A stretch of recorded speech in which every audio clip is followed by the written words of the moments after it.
Hello everyone, welcome to our classes.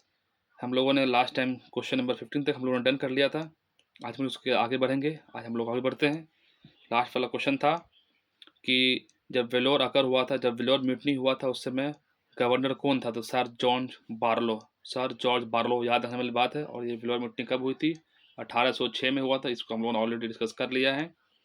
आगे बढ़ा जाए। नेक्स्ट क्वेश्चन क्या है? Who establish the judicial organisation in India? तो जुडिशरी को कौन बुलाया जाता है? तो कॉर्नवालिस। ये नाम बहुत आप इसको भूल नहीं सकते हैं, ठीक है। तो जुडिशियल ऑर्गेनाइजेशन जो इंडिया में कौन एस्टेब्लिश किया है, उसका नाम क्या है? कॉर्नवालिस, ठीक है। तो जो कॉर्नवालिस है, इंट्रोड्यूस किया था criminal and judicial regulation to a significant degree जिस स्टिल अंडर पिंस है इन इंडियन जुडिशियल सिस्टम में। हालांकि भी बहुत कुछ में बदलाव हो चुका है।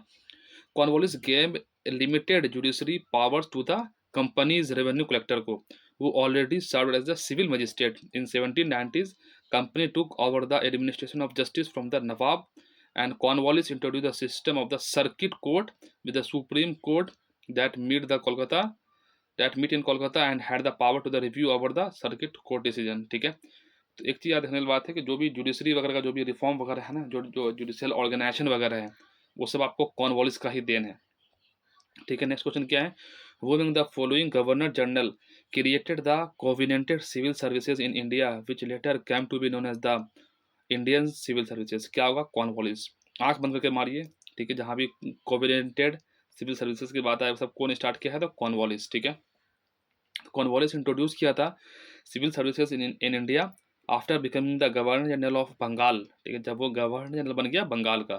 कॉर्नवालिस रीस्ट्रक्चर किया था एडमिनिस्ट्रेशन और एबॉलिश किया था revenue board led in the new laws of for them, ठीक है। ही इंट्रोड्यूस किया था new policy regarding the personal business of British officer के बारे में। ही एक्सक्लूसिवली डिवाइडेड किया था jurisdiction of the civil and judicial administration through Cornwallis code which later turn transformed in the civil services in India, ठीक है। जो civil service का जो क्रेडिट जाता है ना, वो किसको जाता है? तो कॉर्नवालिस को जाता है। In the second half of the 18th century, who was often called the local representative of the aura and authority of the company बहादुर? इसका आंसर क्या है? दरोगा, ठीक है। दरोगा। एक क्या नाम था उसका? मंगनी लाल। हाँ, मंगनी लाल था ना वो, जो एक मूवी थी गंगा जल वाली। हाँ, एक तो वो है, और एक सलमान खान की मूवी थी ना, क्या नाम उसमें है, ध्यान नहीं आ रहा है। तो वही जो मतलब दरोगा साहब हैं, ठीक है। तो दरोगा उसमें बहुत मतलब पावरफुल पोस्ट है। अगर आज आप बिहार में जाएंगे तो वहाँ भी जो मतलब जिसको कुछ ज़्यादा पता नहीं होता है ना, चाहे वो आईएएस हो, सॉरी आईपीएस हो, कोई सा पोस्टिंग हो, सबको दरोगा का बहुत मतलब भौकाल है, ठीक है। तो in the second half of the 18th centuries वो was often called the local representative of the aura and authority of the company Bahadur. तो कौन था? दरोगा था, ठीक है। 1793 में कॉर्नवालिस सेपरेटेड किया था landlords from their police duties को। पहले लैंडलॉर्ड्स के पास ही पुलिस ड्यूटी था, ठीक है। एंड एस्टेब्लिश किया था police station in every 20 to 30 square miles, ठीक है। और अपॉइंट किया था पुलिस ऑफिसर कॉल्ड, जिसको दरोगा कहा जाता था। The appointment and supervision of the daroga were done by the magistrate. उसका अपॉइंटमेंट देखेगा और सुपरविजन करेगा। और the farmer regarded the daroga as a local representative the pride of the company Bahadur, ठीक है। तो ये देखना है, ठीक है। आगे बढ़ते हैं। The tomb of Lord Cornwallis is situated in. तो कहाँ पे इसका टूम्ब है? टॉम नहीं बोला जाता, क्या बोला जाता है? टूम्ब बोला जाता है। Tomb, TUMB, tomb. तो कहाँ पे? तो गाजीपुर में, ठीक है। तो कॉर्नवालिस जो गवर्नर जनरल था बंगाल ड्यूरिंग था 1786 से 1793 AD। ये 1786 से 1793 कब से था? 1786 से 86-93, ठीक है। इसका कोड यही है 86-93, याद रखने की बात है, ठीक है। और in 1805 and July 1805 AD to the October 1805 AD he is later known as the Istamrari. और परमानेंट सेटलमेंट इसी के समय में आया था, कॉर्नवालिस के समय में। हम इसको कैसे याद रखते हैं परमानेंट सेटलमेंट? तो कॉर्न मतलब क्या होता है? मक्का। तो मक्का को परमानेंट जगह चाहिए, तो उस तरह से परमानेंट आप सेटलमेंट याद रख सकते हैं। कॉर्नवालिस का ये देन था, ठीक है। और judicial code and the promote the Indian administration services. He died हुआ था 1805 में, और उसका गाजीपुर में उसका क्या है? तो उसका टोम्ब है, ठीक है। आगे बढ़ते हैं। वो which of the following statement does not apply to the system of the subsidiary alliance introduce by the lord Wellesley? जो सब्सिडरी अलायंस जो लॉर्ड वेलेस्ली जो इंट्रोड्यूस किया था उसका वो किस पे अप्लाई नहीं होता, मतलब क्या अप्लाई नहीं हुआ करता, ठीक है। To maintain large standing army to the other expenses, बिल्कुल से भाई, ये तो एक प्रोविजन था। To keep the safe from the Napoleon danger, यह भी एक कारण था कि उस समय नेपोलियन अपने मतलब बिल्कुल पीक पे था, ठीक है। To secure a fix income by the company, नहीं ये बात ऐसा कुछ भी नहीं था, ठीक है। To establish British paramountcy over the Indian state, हाँ ये उसका हिडन एजेंडा जरूर था, ठीक है। तो गवर्नर जनरल जो था lord Wellesley came to be in India 1798 से 1805 तक रहता है। At the time the British were locked in the life and death struggle with the France all over the world, ठीक है। फियर ऑफ नेपोलियन हॉन्टेड क्या था British everywhere. To achieve his political aims Wellesley relied on the system of the subsidiary alliance while the practicing the helping Indian ruler with a paid British forces was quite old. It was given the shape by Wellesley, who used to subordinate the Indian state in the paramountcy to the company under the subsidiary alliance systems. क्या होता subsidiary alliance system में जो ruler of the allying state was compelled to accept the permanent station of a British force within this territory and to pay a subsidy for its maintenance. However, to secure a fixed income for the company was not under the agenda of the subsidy alliance. भाई कुछ नहीं, इसको अगर simple भाषा में अगर आप ऐसे समझें, मान लीजिए आपका एक बहुत बड़ा मकान है, ठीक है, और आपके बगल में भी एक बहुत बड़ा मकान है, ठीक है।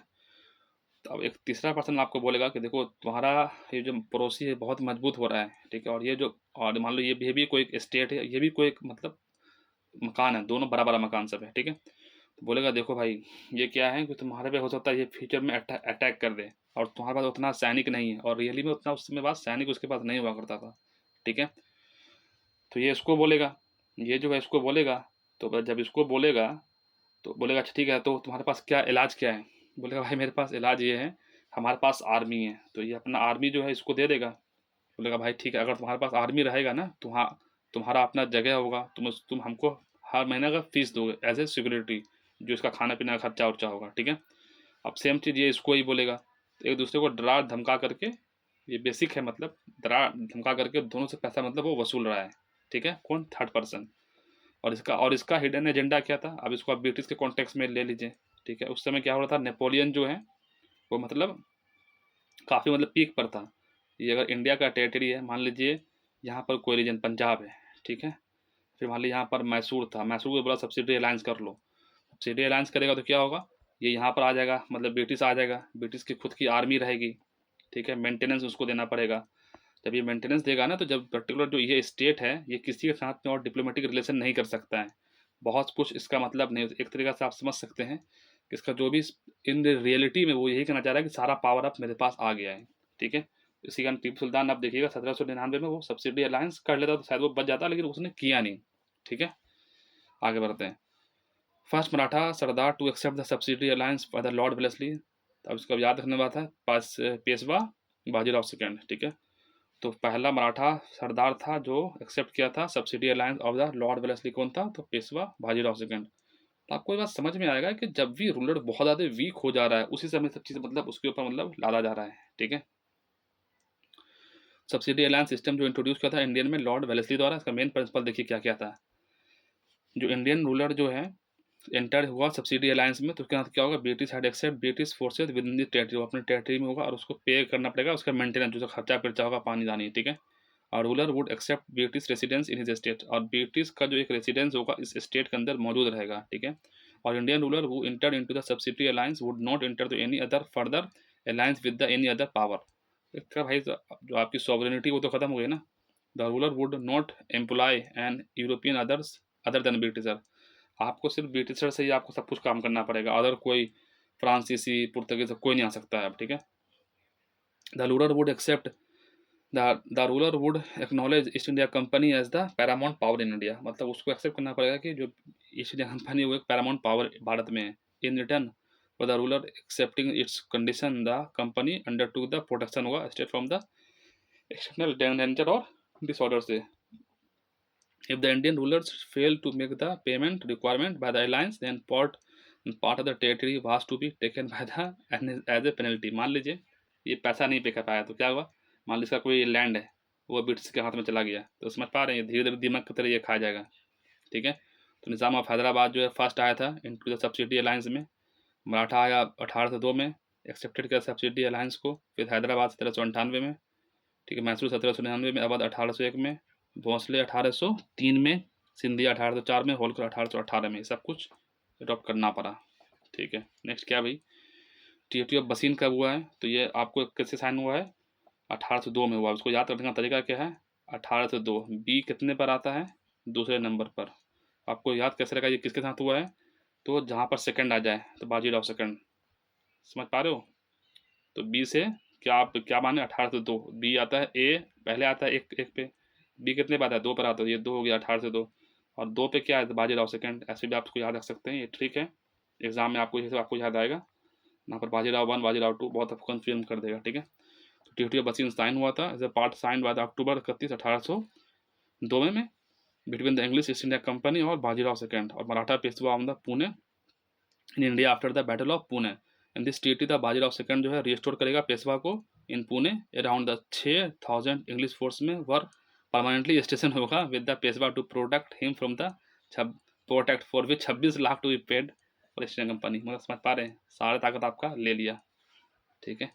नेक्स्ट क्या है जी, द फर्स्ट इंडियन रूलर वो join the subsidiary alliance was, उसका नाम क्या था, निज़ाम ऑफ अवध था। 1994 का यूपीएससी का क्वेश्चन है, दोबारा से रिपीट हो सकता है, कोई बड़ी बात नहीं है, ठीक है।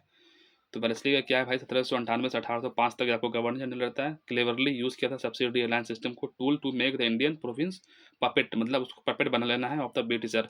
ही did not discover this method, this method was repractice earlier also but it is gradually evolved and the finally saved was provided by the Wellesley. Duplex वो पहला पर्सन था, was the first European, ये gift दिया था army to Indian ruler to promise a fixed payment to the company. Britisher use this tactics to मतलब कि समझ पा रहे हैं, इजाद क्या हुआ किसका था, डुप्लेक्स का था, लेकिन उसको यूज किसने किया, वेलेस्ली ने, ठीक है। First subsidy alliance first sign in 1765 with the Awadh, where company promise to protect the boundaries of the Awadh on a fix payment of the company. The evolved version of subsidy alliance was accepted by the princely state, जो कि हैदराबाद 1798 में और 1800 में, मैसूर 1799 में, तंजौर 1799 में, अवध 1801 में, पेशवा 1802 में, भोंसले और बरार 1803 में, सिंधिया 1804 में, होलकर 1818 में, और जोधपुर ये सब बाकी सब देख सकते हैं, ठीक है।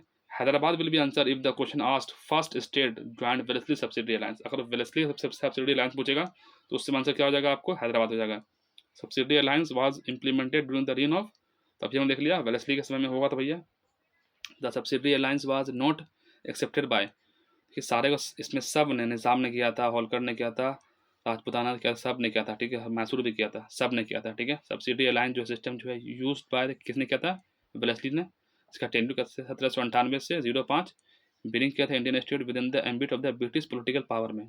और state to adopt the subsidy alliance lord Wellesley were सबसे पहले कौन से, हैदराबाद 1798 और 1800 में, मैसूर 1799, तंजौर 1799, अवध 1801, पेशवा 1802, भोंसले 1803, सिंधिया 1804, होलकर 1818, जोधपुर, जयपुर, ये सब भी किया है, ठीक है। वो was the first Indian native ruler to accept the system of subsidy alliance, तो उसका आंसर क्या भैया, निज़ाम ऑफ हैदराबाद है, ठीक है। Which is the following concluded subsidy alliance lord Wellesley, इसका करेक्ट लगाना है, पहले कौन है बाद में कौन, सबसे पहले कौन है, हैदराबाद 1798 है, फिर मैसूर 1799, फिर अवध 1801, फिर सिंधिया 1804। वो introduce the subsidy alliance system to administration to establish the British power in India, तो अभी हमने देखा वो इंट्रोड्यूस सब्सिडरी अलायंस, तो अभी हम देखा लॉर्ड वेलेस्ली है, ठीक है। आगे बढ़ते हैं। The main aim of the East India Company to make the subsidy alliance to Rajput state क्या था भैया, to establish sovereignty of the British, ठीक है। चलिए दोस्तों आज के इतना रखते हैं, बाकी मिलते हैं नेक्स्ट वीडियो में। Okay, take care, bye bye.